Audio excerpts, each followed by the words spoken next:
Why don't we go ahead and get started? My name, for those of you who don't know, is Joe Kurlansky. I'm the president here at Monarch Information Security Consulting. We're a cybersecurity consulting firm in Portland, Maine. We founded Monarch 10 years ago to assist companies with regulatory requirements, banking, healthcare at the time. And then 6 years ago, we expanded our clients into the DIB and the first people starting to work on SB 800-171. So we've been doing this for a little while. We became the seventh authorized C3PAO in the country a couple of years ago. We are also a CyberMD CAICO licensed training provider with 3 instructors. And of course, we're also a registered provider organization or practitioner organization, excuse me. So we're also helping people get ready for NIST 800-171 CMMC, as well as doing joint surveillance assessments, which we've done a couple of those. The folks that are here, just so you're aware, there's kind of this cross-reference of people here today, which is great. We are cross-section rather. We have small and large manufacturers. We have managed service providers. We have other C3PAOs or authorized assessors that are out in there. Educational institutions. We have primes. We have subs. And we have at least one company in here who's actually already gone through the joint surveillance assessment and is still, working through contracts, understanding what they need to tell their subs and making sure they're getting it all right. So this is the first of a series of webinars. We're going to do these every month. We are glad to have Mike Snyder on board now, who's comes with a ton of information about all this stuff. And the hard part is getting Mike to stop talking generally. So we're going to keep him going. I think the setup here is we're going to do 30 minutes. Mike has some prepared stuff on contracts and understanding CUI and those contracts and what's going on. We do have our next couple of presentations ready. Our next one in May will be about scoping, which is the next logical follow-up from contracts. Now that we know what data we have, how are we going to scope our assessment correctly to know where to go that. But if you have other topics you'd like to have, please throw them out there. We're happy to kind of take votes and modify if we have to. And Mike, let me hand it over to you and let you go from here. All right. Good afternoon, everybody. We're going to give a little introduction and overview of myself. Joe gave a little bit, but just so you have some background, the CyberMD series, which is probably something I wanted to do for a long time. This one, of course, we're going to do understanding CUI references in your contracts. But I think it's one of the biggest issues, I think, across the board for not only the DoD, but for the federal government and any agency dealing with FCI and CUI. But we'll go over everything as at each slide. I try to do small bits just for those of you who don't have familiarity with the contract process or dealing with the actual contracts into the CUI data as it flows in. Most of us get to see it after it's in the organization. So I'm going to kind of go into the background and how it actually gets established, who's responsible, and then so on and so forth. And then we'll go into questions because that's normally where all the fun stuff happens. Joe did give some of my background. I've been doing this. I was active duty Army for 22 years. And then I got out, took about a year off. At the time, I already had the usual IT certifications, but the DIBCAC was in their first couple of months. So for those of you who don't know, the DIBCAC, they're part of the Defense Contract Management Agency. And the term DIBCAC is Defense Industrial Base Cybersecurity Assessment Center. But after about, 8 months of taking time off with my retirement and just doing class and everything else, I was asked if I would join the team and come on and help DIBCAC set up the DFARS 252.204-7012, or as most of us know them, the NIST 800-171 assessments that DIBCAC was doing. I was there for a little over a year. I was an instructor. I was the lead instructor, and I was also a lead assessor. Multiple teams and kind of jumped around different teams training people. From there, I jumped in, did some implementation time, kind of took a break off from all the assessment, jumping around, flying, and doing everything. Kind of wanted to see my family for a couple of weeks out of the year, and just did implementations, worked at a consulting agency. After that, I wouldn't say purged or, got this massive proposal. But one of the board members from the time CMMC which is now this CyberMD, is changed, I don't know how many terms over my tenure there.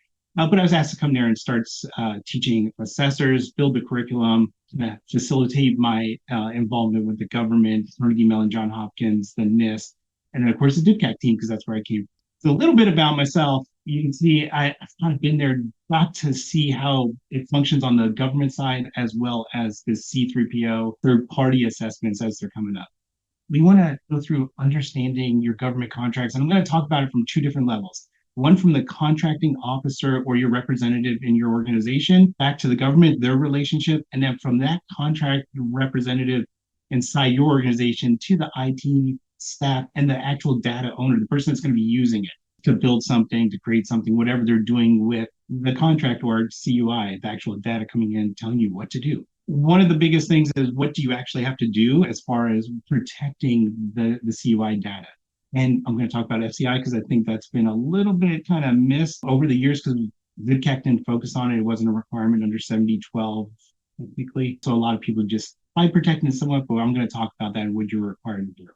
I'm going to talk about pinpointing. I've got a lot of questions since I got here to Monarch, but I've had these over the last 5 years of working from 7012 and then going into 7021 with CMMC. Is we know what data is actually CUI? Is it technical information? Is it not? So I'm going to go through some forms and some stuff that should help us, and then I'm going to talk about some ways to resolve issues where we can't really figure out. We're in the organization, we got that, I think it's CUI, or it might be, or somebody's telling me to mark it and I don't think it is. And I'm going to talk about that and what you can do to kind of circumvent it or do an adjustment. You can actually get people to do what they're supposed to do. It's not easy, as some people have already found out, but we'll talk about. I'm going to give some references. One of those is going to be probably something that some of you might have heard about, but most people don't know about at all on the DoD site. And then the Monarch page where Joe lets me filter all kinds of information now. And then we'll do questions at the end, like Joe said. I'm going to start with the upfront, probably what a lot of people don't know. It started a long time ago. The 9/11 Commission is where all this started with. It got fired up, then it kind of, just like CMMC, it went through this whole iteration, took forever, kind of got the agencies involved. They kind of did programs, they kind of didn't. But part 2002 of the 32 CFR, which is what we've all been hearing about with the DoD and the changes for CMMC, that's what they're going back. They're going to change some paragraphs inside there, and then they're going to add some more for CMMC. But the key to this one is that CUI is information that the government gives you to build something, right? It's something they've created and they're going to give your organization to build something else or to have specifications to build them, or they possess it. This is a very key word because a lot of people don't understand what they mean by possess. Depending on how your contract's written, they can own a lot of what you do or own portions of what you're going to give them, your deliverable. Or then it switches over. This is where a lot of us know it's something I, as an organization, a DIB, I may be creating it or I possess it for them. They've given me something and I'm going to build it and now it sits in-house with me, but they're going to, from time to time, want something out of it. Most of the time, this is going to be analytics, some kind of feedback for a program that they're doing. If it's a jet, they want a lot of feedback. If it's something that's a high priority program within the DoD, it definitely happens like that. And of course, we have Department of Energy and everybody else has the same thing with nuclear power and everything. There's so many programs. And then the biggest thing is CUI is not included in classified information. However, a big caveat to this one is that normally you will have your DD 254, which we're going to talk about, which gives us those data classification or categorization instructions, and why most of those programs have both on there or have two separate ones, but they're for the same program. And we're going to get some talk about that because that's normally where this confusion of do I have CUI or not, because most of the time you're probably not, but it's part of a program that's classified or very high level technical, the CTI. So they want to try to protect everything, even though you don't have any. I always start with the basics for those of us who have been around with CMMC. It's been, I think, a little bit more predominant talking about FCI. Everybody was kind of like, whoa, I got to do an assessment for level one. It's part of the FAR, the FAR 52.204-21. I'm going to bring them up and show you where these clauses are and what your contracting officer should be looking for. But also in your interaction, a lot of us are IT or cybersecurity or CISO, CIO, and you got to be able to filter what you have on site already to protect that data and what you would need to be built into the contract for cost so that you can protect it. You need a new tool or you need something that is a requirement of one of these clauses. The basic 15 requirements that come out of the FAR, most of us do on a daily basis. We do passwords, we do everything else, but that's the basic requirement that comes with every contract. There's so many clauses. If you've ever looked at a contract, it's just page after page after page of clauses. But this is one to look for because this mandates the requirement to protect the FCI data. And then DFARS 252.204-7012. That's going to be our CUI that's safeguarding our contractor information systems that contain CUI. Now, I put this here. It's not that you need that it could ever be a requirement. It's going to be in the contract. There's going to be a whole bunch of laws and regulations and everything else. And normally we see this around ITAR and EAR and stuff that we can't share with somebody else. We're going to have very controlling dissemination information. But I brought this up because a lot of people always ask, can I share the CUI? Does it have to have this requirement that I'm allowed to flow it down or not? Well, yes and no. There is no official, you won't ever read that you're not allowed to flow down CUI or share CUI. It says with the caveat, that's why I put it in here, unless there is a need to know, a strict need to know about that CUI, and it's done by law, regulation, or government policy. You're going to know because you have to sign a whole bunch of paperwork in CyberMD 90% of the time, or high-level CT. This is how we got into this webinar series talking about how do I know that if you are a prime contractor, that means you hold the initial, the top contract with the government, you are going to get what is called a CDRL, which is a contract data requirements list. This is supposed to tell you, and now I'm not going to say every time that it does, depending on where you are in that contract. And what I mean by that is where your organization sits in the contract. Can mean a lot of things. I have multiple conversations with people. Well, I think we have CUI, but I'm only told to label the documentation CUI as I send the deliverable out to the government or back to a prime. If I'm the prime contractor and I don't have instructions, that could be a number one hint that it was just thrown on there. A lot of times it'll be thrown on because it's part of the program and they don't know if down the road you're going to get access to CUI from a shared responsibility or you're making a part and you need to start sharing it with somebody else so that they can do testing or whatever else the government comes up with. For any of you that have seen some of the contracts, the F-35 has had multiple over every year has modifications and things get changed, more clauses get put on, things will get redacted, people get other parts of the contract. And what I mean by that, other organizations will be added to the contract because now they figured out what they need to do. Now they need to mass produce it. The reason I brought this up is CDRLs are probably your first document you want to look for if you don't have a DD-254. Not that you shouldn't have a DD-254, but sometimes program managers won't do them because it's for classified systems. The request was from NARA and everybody else that there is an actual document, just like the DD-254, so that you can actually do CUI, not classified, because it does say classified instructions. So a lot of people don't like that. And it's kind of more tailored to doing secret, top secret, all the classified projects. Remember, I put this on as a key point is that it's prepared and provided by the program manager. So whatever's being built, there's always somebody within the government that is responsible for ensuring that as they build it, they're keeping track of it. They're like a project manager. They just have a million projects to look at. And then the other thing is, this has probably been a hot topic lately, is requiring activity. A lot of people see the terms and they don't know what that means. The requiring activity is the person that put the proposal in the first place. They requested the item. The Navy, the Army, the Marines. It doesn't matter who it is. It could be missile defense agents. It could be a lot of different parts of an agency. Normally, this is a person that is actually requesting the product be made. They're always going to be your requiring activity. 90% of the time, it's going to be at the highest level. So that's why I gave you the Navy. It's always going to be the Department of Defense, but that actual department within them. So you'll see the agencies are listed like that. That's the person you're going to want to go to. And I'm going to give you a couple resources at the end of how to find those people. It's not easy, of course. Why would we make it easy? I put something to the side because the more forms you get to see, especially in our world, if you're not a contracting officer, the easier it is when they ask you a crazy question like, do we have this or should we be protecting this?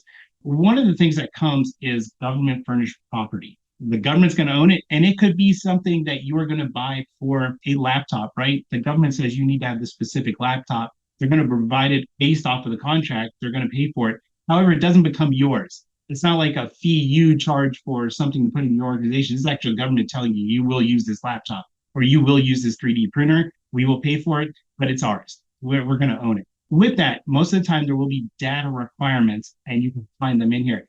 The reason I'm bringing this one up is because Joe and I had a conversation about could you see CUI in a pre-award?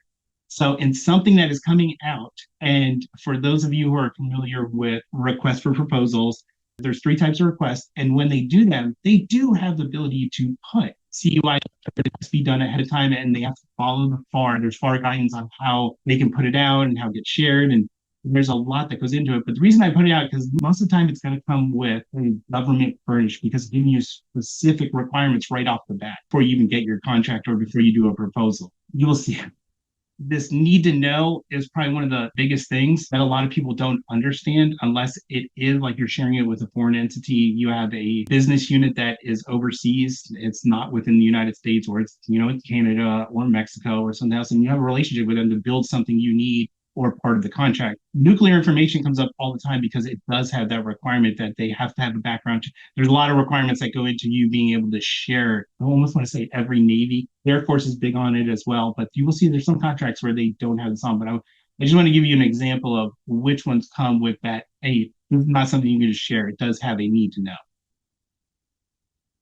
So you heard me talking about the two different types. There's two major parts with a lot of numbers and a lot of different ways to say them. But our first is going to be the FAR. There's 53 parts and it's very confusing, but we're in the 52nd. That's probably what gets a lot of people, because once you start going through and then, accidentally somehow I got on a CFAR. Just remember, if you get on a CFAR, it's just combined.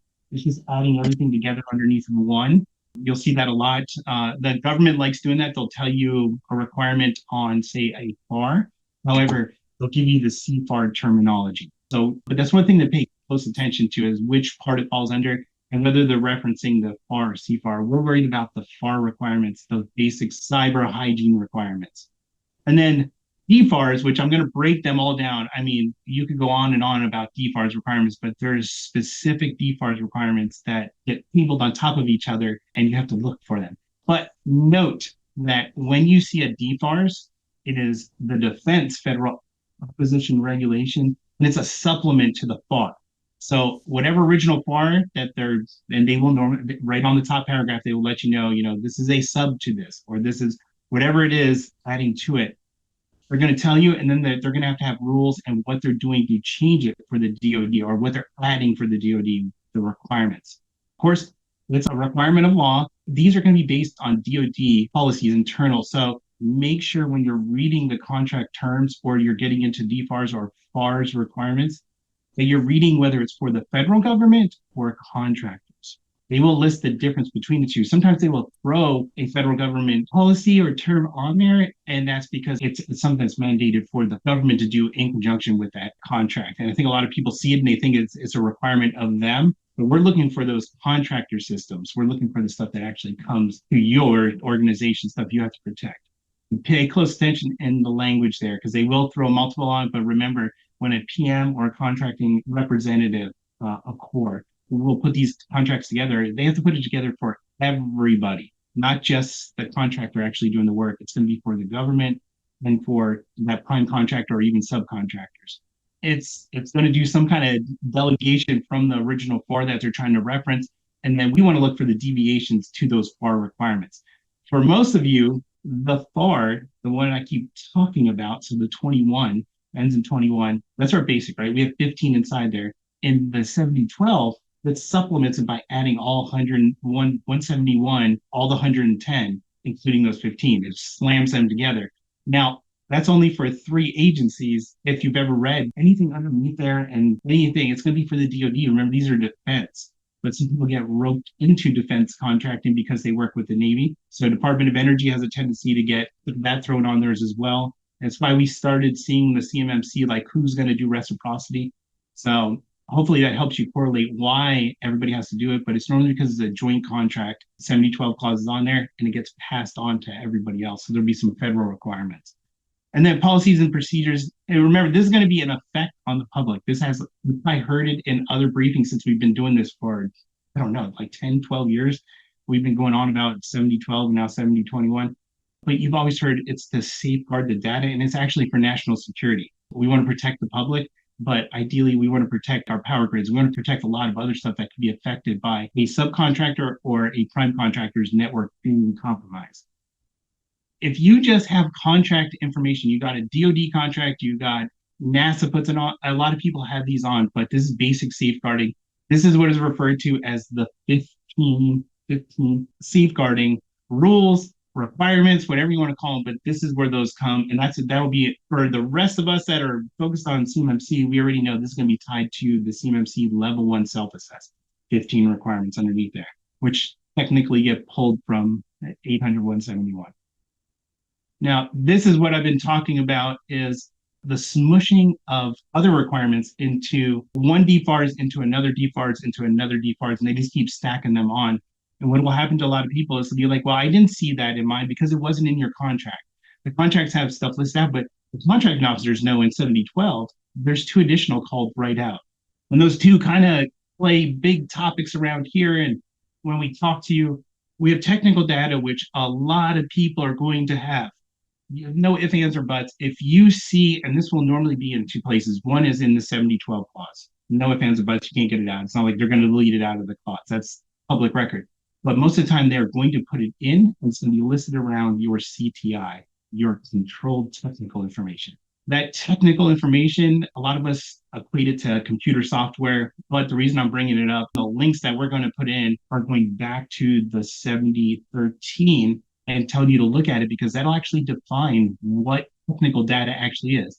Because sometimes we'll think that a schematic or something else is part of the technical, but if it's not listed out in the contract, or it's actually not one of the defining requirements underneath this clause, not saying you should stop there, but as far as technical data, you can move on from there. It's really hard to do if you make like anything with software. It's 90% of the time the government's going to want to try to own some portion of that, if not all of it. And then it comes into proprietary and what's not and what is. Another hot topic is 252, 239, 7010. Most of us know this cloud computing, and it's like a 50-50. Most people don't know they're required to have all these additional things added onto their 110. If you don't have a cloud environment, it's just based on your internal organization network. So all of our on-prem, anything that we own, but if you have a cloud environment, now you're subject to this. When it goes into FedRAMP, and it's actually a requirement of whoever you have, but you got to validate it yourself. I'm going to wait till another session. I'll tie these all together. So when we start talking about cloud environments or external environments to your systems, we're going to actually do a series on talking about MSPs, CSPs, ESPs, those entities that you might use because it's a cost reduction, but it also falls into here. It's one of your requirements to manage. So I went on there and talked about what you need to do, and whether you use a shared responsibilities matrix or you ask them if they're going to do assessment, but we'll talk about that in a different session.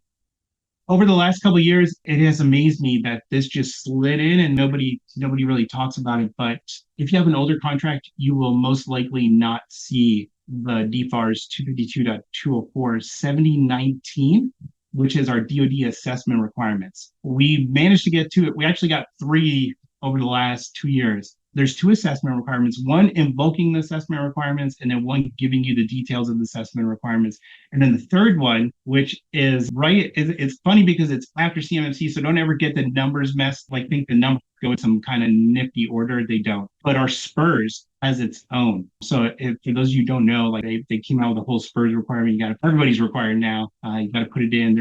There'll be some significant changes or minor. I don't know if I want to call it minor or significant, but the level 1 score for CMMC is addressed there, and that it doesn't actually have a score. You're just saying whether you did the self-assessment. It's really the self-attestation for level 1 is going to go into SPURS.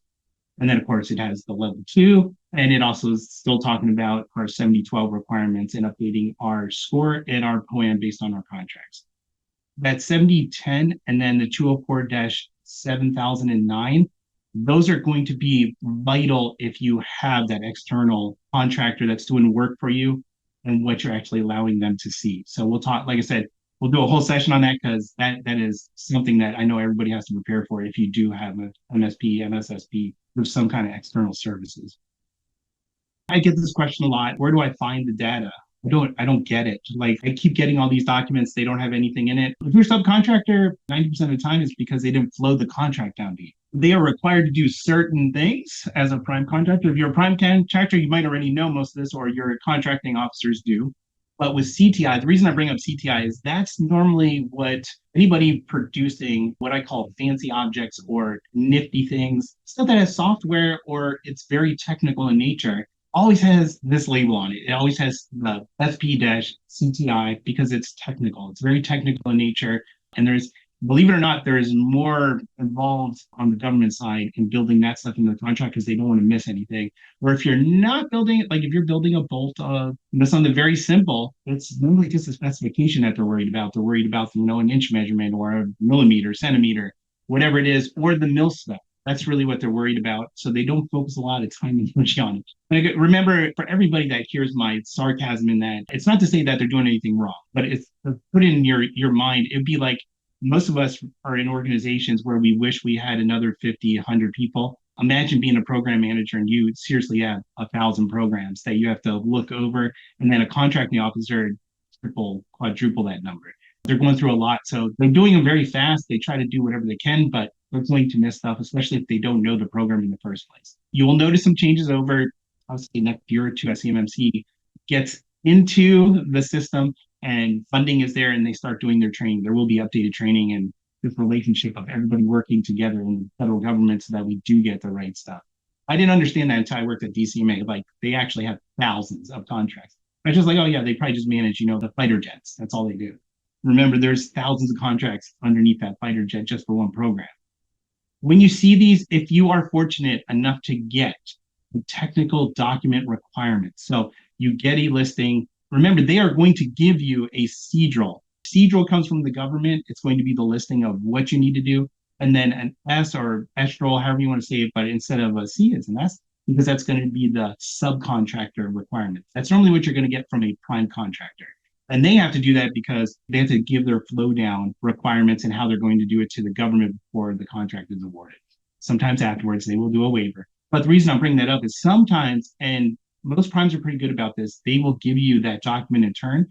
And there's one reason for that, because they want you to fill out additional, most of the pricing surveys. It'll have compliance surveys or cybersecurity implementation surveys. And those are tied to tips and some other stuff, which I'm going to talk about in a couple of slides. The reason I brought this one up is if you see these, and I know most people will always ask this, if I have this distribution statement, am I allowed to share it with somebody else? I can tell you most of the time, you're not allowed to share it with other people. Think about it like this. Most people get distribution A through D. And if you notice, it says contractors or US DoD contractors. So when you think sharing, don't instantly go, oh, I'm not allowed to share. It's only for me, the contract. No, it's contractors. What they're saying is within this thing. So like I keep building the F-35 is probably my favorite thing to talk about because it changed so many times. Everybody that's building stuff inside there is a contractor. They're enrolled. They went through GSA. If you've ever seen that process, I know Joe has, and I could sense his frustration with it. But it takes a while to actually get all your documentation and get approved and everything else. But they're actually approved DoD contractors. They're allowed to bid on contracts, everything else. That's what they're talking about. E&F is normally where it's, if you get those, you're on something that is very restrictive. You're going to have to go back to the PM, where it's a DoD only. Those do happen. Where you're working and there's portions of the contract that DoD is the only person that can disseminate that information. You have to go back to them. So keep that in mind. I'm going to give you a link to different overviews for distribution statements and how to read them and what you can and can't do. And then it also has contact information for each different part of the agency, especially DoD. And of course, if I missed something in the slide, feel free to email us, which I'll have a contact slide at the end, and we can always put something together who you contact. But this is more focused on DoD and CMMC, since that'll be the hot topic. Pinpointing, I've given you a high level. We're up here, basic, stuff that should come in, but what if it doesn't? The first thing you should ask for, or you should be looking for, is your DD Form 254. It's going to have what's called the classification guidance, but for CUI, it's going to be categorization. What category does it fall underneath? It's also going to give us the security requirements, US, what we can do, who we can give it to. It's going to have a lot of information in it. And then it's also going to have the handling instructions. Some things cannot be shared. Some things can be sent in mail. If you've seen these, it's crazy. Some things are very high level. And like I told you, they're normally tied to a portion of a classified contract. So they don't want any leakage. So they're going to put a little bit more restrictions on it than they would in normal. I like to call them just general. As most of us know, there's basic and specified. But for a basic CUI contract, they're going to have very general, you're going to get the usual terminology. Specified and has CTI and has a lot of other stuff because it's tied to something that's very important. And then the subcontract data requirements list. Sometimes primes will push these to you. It is a flow down of the CDRL, the contract data requirements list they got from the government. They're going to say how they're going to do that with their subs. If you don't get this, or you get it, sometimes you get a shrunk down version, what they think you needed. If you feel like there's something missing or it's over categorized, it's CUI. Everything needs to be CUI. It's one of the faults of this whole system. Everybody knows it. It's taking time to correct it, but you can always go back to the prime contractor and say, hey, I don't want this on. This is going to impose more. And this is normally the strategy that will get a prime to think twice. We're going to have to up our contract fees if I have to impose all this because we don't have CUI. In our heads, we don't have the CUI unless you can list it out for me. And then even at that point, because then they're going to go back and go, oh, wait, do they really have CUI? And then you'll see they'll start changing stuff. Sometimes they won't because there might be something down the road that you just don't know about where you're building something and then they're going to have to share additional information for you to test it out or to change it. I can have a mount for a camera. I've seen this. Jets have them. Humvees had them. All these things got it going down range. They had cameras and sensors and everything else. And the question was, if a Humvee already has a mount or a vehicle has a mount already, and I can buy that commercially, like I can go to Amazon or I can go right to the vendor. That is a COTS item. What makes it not a COTS item is if you make the camera and when the camera is given to you, the person making the mount, it doesn't fit right. And now they give you specific specs of what they want done to that for the DoD. Then sometimes they already know that. The major primes already know that might happen, so they're going to flow the CUI down to you. You might not have the CUI yet, but they're going to allow you to have that already so it's established ahead of time. Just ask them, why do I have this on? I know it's a pain. Sometimes it works and sometimes it doesn't. Remember, they're doing the same thing. They don't want a ton of CUI. It causes a nightmare for everybody to try to protect everything. There's two forms that can negate the two previous. So sometimes they won't give you that. Remember, these are their, if you're a prime contract, you already know these are your documents. You're not required to flow them down. But the way they do it is there's appendixes or attachments to every contract, and they are program protection information plan, or it's sometimes referred to as an information management and control plan.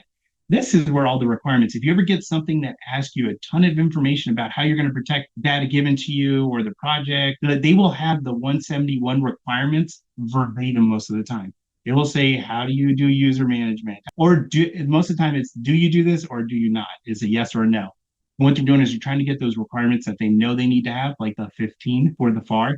You're going to try to get the basic ones up front. And then if you have a more detailed CTI contract, you're going to notice that magically it asks you, do you have all 110 implemented? And then some primes will go through every control one by one and get your response and how you're going to protect. There'll be paragraphs of how you're going to protect stuff. And it's going to come from two different sides. One from the IT, there will be IT and cybersecurity portions. And then there will be the actual managers of whatever program you're running to build that part, software, whatever it is. There's going to be portions in there to ask how you're going to protect the code. How do you do code validate? It has a whole bunch of stuff inside of it. But if you see those, that's where I look for data categorization. They're going to ask you about labeling, and they should give you requirements ahead of time. But if not, ask them, hey, got this. We don't do data labeling. Like, we do not do it. What are the requirements? What do I have to have in my system to meet this requirement you just sent to me? And most of the time they'll come back. They're going to give you exactly what most of us would. Oh, well, you might have these three categories, and then that would allow you to implement it. I have these two up here. One is, of course, our DD254. There's a whole cheat sheet on this. You can find them all over the place and where they go if you're fortunate enough to get a DD254 for CUI. However, that contract data requirements list, the CDRL, those you can normally find if you're the prime contractor or you have a good relationship with the prime contractor. You're going to get a CDRL or an ESTRA. But I want everybody to be able to see what they actually look like. Flow down. So if you are a prime or you are a sub and you have to sub something to another, I gave that example because that normally is what causes this. You know, the big guys, the big primes are going to make a jet or something very big. They need you to put a camera or something, a sensor or something else. For you to do that, you need a mount. You need something to be able to put it onto the aircraft or onto a satellite or onto whatever it is.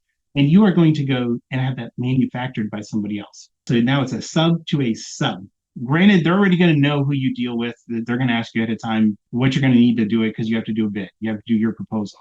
But remember, I put these paragraphs because most people skip over these. If you do flow down that requirement, make sure that you actually flow down everything you need to. It's not saying that you have to flow down all 110 requirements. You don't have to go nuts. Your contracting officer doesn't have to go nuts. The reason I keep giving the amount or a bulk, a lot of times people will flow down the full 110 requirements, and really all they need to do is the 15. It's a contract requirement, but there was no specs from the government. Remember, you're just making the mount at this point. Hey, it's a basic mount. I need you to make me 300 of them. And it's something that would go on like R or, yeah, or it's just fabricated. The government didn't tell me to fabricate it. They just told me they need a mount. If it's going to be something very specific, that's where we're going to look into CUI. If you are the prime, go back to the program manager and say, hey, kind of boundary zone, what do I do here? But if not, it's one of those things, don't flow down everything just because. The PMs that you're going to notice are going to say, hey, we'll read your contract. These are some FAQs. The frequently asked questions in both of these areas are very good. I don't want to say just generalized, but sometimes they go into CTI and they're just like you and I went in there and submitted them, and then somebody from NARA or the DoD responded. So they are pretty good. The DoD one has been updated and has a lot of good information now. There's tons of resources, but these are probably my prime. The one I'm going to point out for you is if you haven't seen the DoD Procurement Toolbox FAQs, this is hundreds of questions that everybody's asked about 7012, has asked about the FAR clause, has asked about cloud computing, everything. So if you have a question, this is normally a good place to start. And then if it's really too technical, you can always reach out to us. I have no problem. I know Joe and John and everybody else. That's what we're here. Now is a great time if anyone wants to chime in. Hi there. I'll jump in if that's okay. I had a question, an interesting thing actually that had come up in a CMMT forum that I was on in regards to contract requirements for 7012. I had never heard of this. Somebody had mentioned the Christian doctrine as it regards to federal contracting, and they had said and pointed me to some supplement where DoD had specified that basically 7012 is supposed to be included in every single contract for the DoD and is required that contracting officers need to. Do you have any insight or thought on if there's a contract that doesn't have 7012, but you're a prime and it's with the DoD, are you supposed to abide by it as if it's there, even if it's not? Or can you point and say, hey, this wasn't included, therefore, and nobody's specified any CUI, so therefore I'm not under this? Yeah, whoever said that was almost not correct. The 7012 clause is not supposed to be on only CUI, right? However, the Christian doctrine is for the government for anybody who doesn't know, it's like a got you. If there's something they forgot to put in the contract, so say they don't put 7012 in, and you were supposed to have it in CUI, and then you didn't do anything to protect the CUI, you never came back to them, you never did anything, they can use the Christian doctrine to take you to court and say that you should have protected anyways, because it was your due diligence to understand that you got a labeled document that said CUI on it. This happened a lot when I was in the DIPCAC, the CMMC assessments. I think by this time we fixed some of that.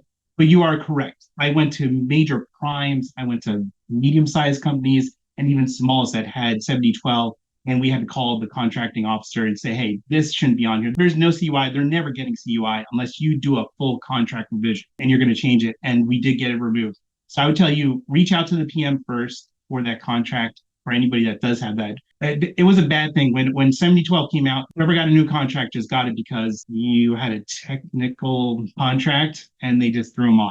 So we went back because number one, it's going to cost the government a lot in assessment costs because you have it on there and you weren't supposed to. You could ideally have a cost adjustment. You spent a lot of money to implement all this stuff and you did not actually have CUI. So you can reach back out to your contracting officer and they can actually pull that off. I feel like DIPCAC every other week I was calling them to get it removed from people's contracts. But you are correct, they put it on everybody's. And I think it was a just talking to DCMA and the Navy and MDA, the misconception of how it was proposed when 7012 first came out. The understanding was it was just like the FAR clause. Everybody has computers in IT, you get the 7012, and that's not, it was nothing like that. It was just very bad training. If you, in a situation where, let's say you're not the prime, and you're a sub, and you don't have any indication, you've not been given anything indicating that you're under 7012, you've not been directly flowed down, you're just basically told, hey, there's going to be CUI, very vague, not defined, not labeled, not anything, no clear defined requirements in a contract saying what it is that's being CUI. It just says, you're going to get CUI from us, treat everything we send you as CUI, and no, we won't show you anything on what the prime contract is. I've run into that a few times in working with people. Do you know what a sub, what their recourse is to try to have that defined requirement? Yeah, yes. Normally the problem is there's kind of like a discrepancy or not a very clear communication between IT and cybersecurity of what we actually have and what went into the contract, the proposal, the bid, or the final contract.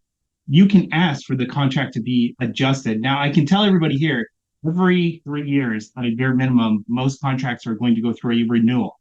During that time, depending on how your contract was done, F-35 is probably a big one because we're currently, I think, at 2030 is the end of the contract. It was renewed for a 5 year.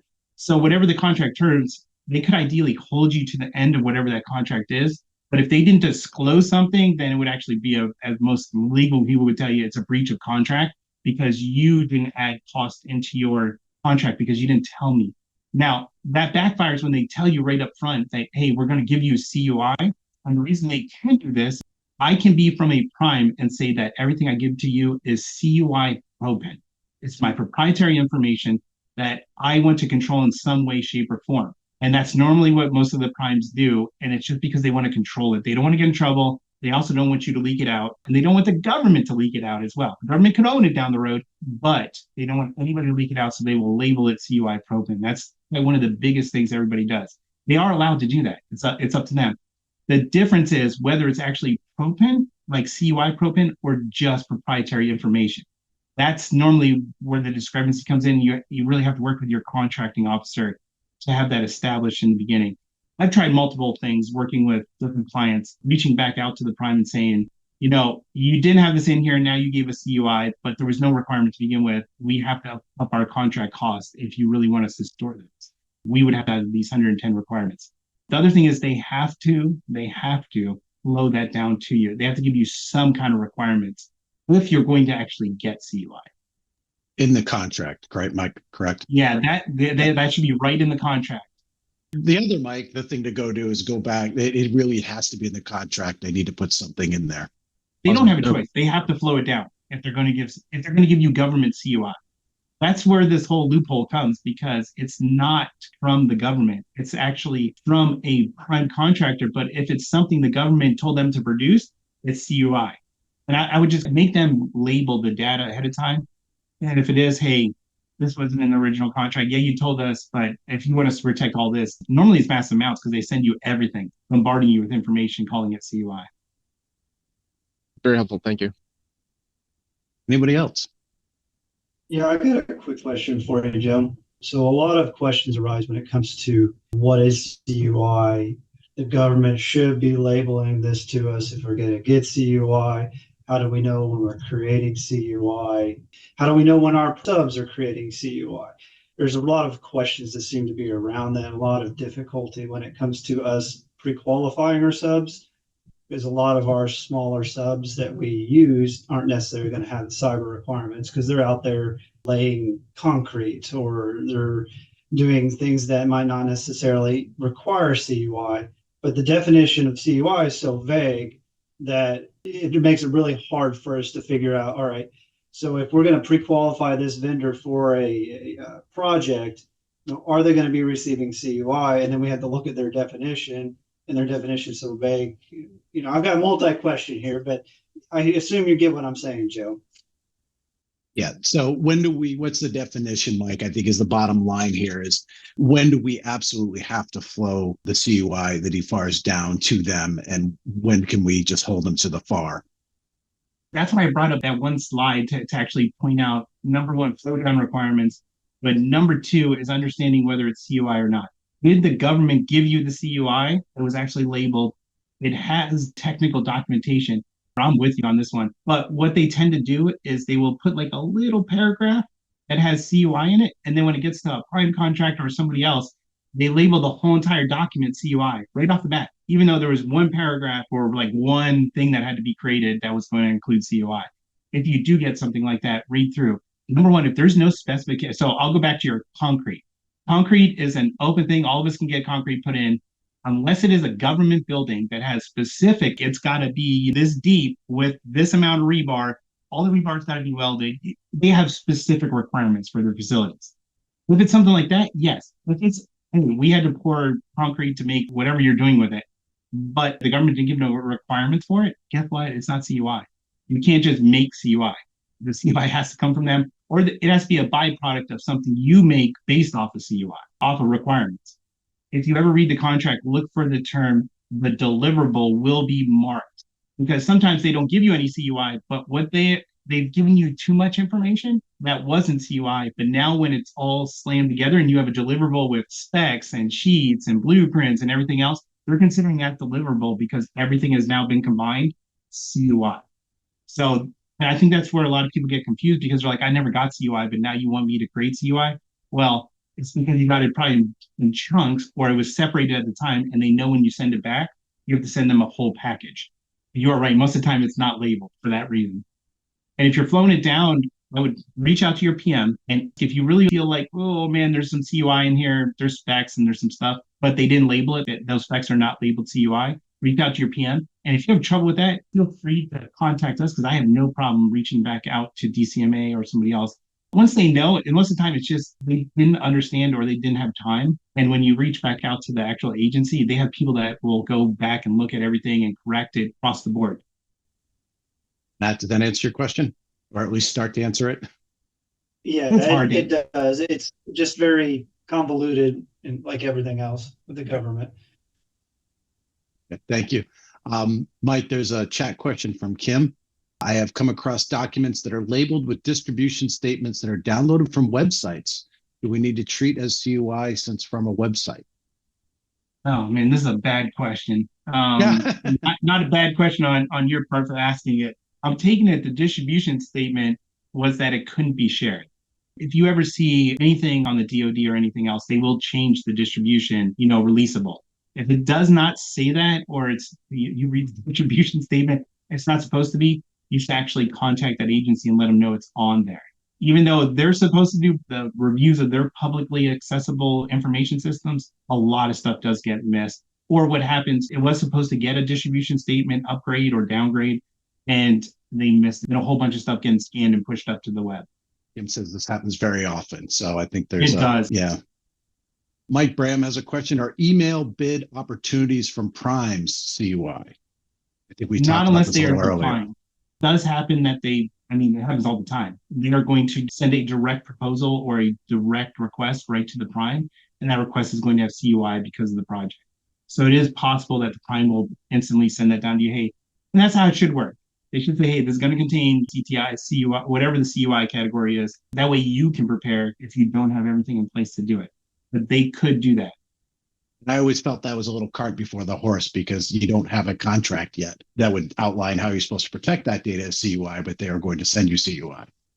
Joe, I don't know the blog. I put that information in. Yeah, that blog will be going up, I think, later today. Yeah, the blog has tons of information on the Seadrils, the PIPs, all the data labeling, where different resources, and where you can actually see that in FAR language or DFARS language, or the actual agency. I try to link everything. So if you do have an issue, you can go back and look what should be happening or what could happen. Because knowing the 3 different types of contracts, how they can actually do contracts, helps you out, because you can't do the same thing on each one. And the FAR actually tells them what to do. That's why I had that little snippet in there. They have to build the contract a specific way, and they can only release it in certain fashions. If it has CUI, there's a lot of things they have to do in place to make sure that they can do it. We can take another question or two if you want. If there's nobody else, then it's okay for me jumping in on another one. Sure. I did, Mike, just want to ask you a clarification on, you had mentioned with the DD-254, and I think with the Seadrill as well. Now, I'm not that familiar, but I know this has come up once before with the DD-254 and a client I work with, that they have gotten one on a separate part of the company, not involved with just the CUI, does deal with classified. And reading through it, I did think it was just classified, and you had mentioned that's usually what it's used for. Kind of like you had said that it could be used for CUI, or you can ask for that for a clarification. I just want to make sure I understood that right. For either the 254 or the Seadrill, if you can ask for that if you don't have clarification, even if it's just a CUI contract. So it's been a proposed change to the FAR for I don't know how long, to have a DD-254 or some designation that is just for CUI to tell how to do the data categorization. So a lot of agencies, I don't want to say they're fighting the system, but they are very adamant that that is only for classified information system. So they will only put classified on there. Now, In turn, sometimes they will give them the C-drill, they'll give them some other documentation that includes it, but they won't give it to you. That's why I said don't just go look for a 254 because most of the time they are tied just to classified contracts. But there are agencies that just use the DD 254 to do either or. They get it. You need some kind of instruction. It helps them out because if they do it all in one, they don't have to do two separate forms. The other thing to pay close attention to is if it is a C-drill, I think that was a good point, is what it actually says it's for. A lot of people will get them and they'll be like, hey, we have a C-drill, but there's no CTI, there's no CUI on it. It's because it was seriously just for classified information. Or there's a separate one, or they just never did it. It does happen. Couple quick last questions here. Debbie says information systems is rarely informed of contract deliverables and how they would be marked. We need to ensure we meet CMMC requirements, so that is our primary focus. Is there something useful like a tool that can be used to identify the deliverable shall be marked CUI, or just identify CUI retroactively in your system? So it sounds like you're looking for some sort of DLP like that, or using, I would guess, go with Microsoft. I know I'm thinking about data labeling, sensitivity labels, any of these systems that would go forth and look for a header that says CUI. Mike, I know of any other tools out there? I think that's what Debbie's looking for. Yeah, so it depends on your environment, but I can tell you Purview's got it built into it. It can kind of do it. It does like an initial scan, and then somebody's got to go back toward data knowledge manager, whoever it is, or most of the time it's one of us in IT or cyber. You go in and you actually tell if it's correct or not and move some stuff around, but it's going to look through SharePoint and everything else. The caveat to that one is if you are trying to look on somebody's laptop or something else, and you do have a Microsoft Cloud and you're using that, you have to use Defender, and you have to have Defender for Endpoint actually installed and fully functioning. And this gets a lot of people because they'll put a different antivirus and some other tools on there, and they're only using a portion of Defender, the native Defender that comes already installed. I can tell you most firewalls have some form of doing it. My personal opinion is that there are some that do it very well. I can tell you Zscaler is very good at finding stuff. I mean, it can find just about anything. It does very well packet inspections. It's a little scary. Fortinet, Cisco's got a pretty good engine on theirs. And then Palo Alto it just depends on what version you have and if you're in the right generation of device. If you have web-based stuff, you're going to notice it's probably already on there. Just keep in mind that most of those have an additional licensing fee to turn on advanced cybersecurity features or advanced filtering features. And the other thing I would mention, Debbie, is we have a couple of clients this where the only CUI they're really seeing is coming in from the specs, from the prime going through the sales contract arm, and they've set up specific folders in sales that are, the folder name is actually CMMC, and they put it in there. And that's where they work, and we restrict the access, who can get in there and you look at, but at least it's not, the folder's labeled CUI.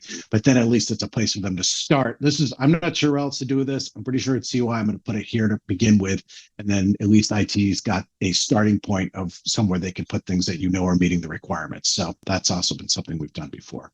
Moving, last question here. Laura asks, I have spoken with several subs who are concerned about taking photographs. Either that they may be photographing CUI or creating CUI with the photos themselves. Do you agree that this is a concern and that they should pursue clarification with their prime? Number one, is it in a CUI environment? Sometimes it is. And from that, what most people will do is they'll do an out of focus filter. If you're building something and you just can't get it out, the idea is if everybody remembers we're supposed to be like reviewing stuff before it's publicly posted, you would be making sure that there's no CUI inside that photo. Just make sure it gets reviewed. But you are allowed to take photos. Now, I say that if you have a direct clause that says that there is no photographs at all, and sometimes we'll do that because, like I said, what you're working on, if you could put it all together, you could figure out what they're building. And if it's very classified, they do not want that leaking out, or trying to figure out which subs are doing what. And then you're kind of like building a representation of that whole entire supply chain for one of the major primes. Yeah, people take pictures all the time. Just make sure there's no CUI. I would say have it in a policy and have a procedure of what to go through before you start taking pictures. Laura, does that answer your question out there? Laura's still there. Yes. Yes, it mostly pertained as well to, I'm thinking, without saying too much, like whole, structures and building sites, maybe if they're doing even certain demolition or cleaning work or just on-site work. It seemed less clear. You know, I also think of like, I don't know, a jet or like a component to something like a tank, but this was a little bit more ambiguous where it was like a site that you may not know exactly what it's for, and the building may actually be empty. It seemed less likely to be considered CUI, but obviously concerning, you know, for subs like that. No, I actually wrote a class on this. So if you are taking a picture, like say, of a building, they are correct. It can't be like in the background. There'd be like schematics and everything laying out where you could like read that it's, you know, CUI or it has technical specification. If it's an empty building that has nothing to do with your contract, or even if it did, like the outside of a building, as long as you don't, and Joe, I can send out the link. They actually, this is one of the FAQs because people ask this all the time. As long as you don't link it to a contract number or name or anything else, like, hey, like if you, the idea with the government is that you're going to post it publicly or you're going to share it with somebody else. As long as you don't label it like CUI program, whatever, or program or contract number, the idea is that you would just say facility, whatever, leave it very open to whatever the requirement is to take the photo, not to the contract. All right, folks, we're 20 minutes over, and that's, I guess, pretty much on track. That FAQ link, yep, Mike, we'll get that link up for you. So that's about it for today, guys. Thank you, everyone, for joining us. And this will be again, first in a series of them. If you have any grand ideas of something you'd like Mike to talk a long time about, please forward it on over. Mike will be happy to talk about it. And of course, any extra questions, just email along. You can send them to myself, to Jim. Info@monarchisc.com will get right to us as well. And thank you all again for joining us today.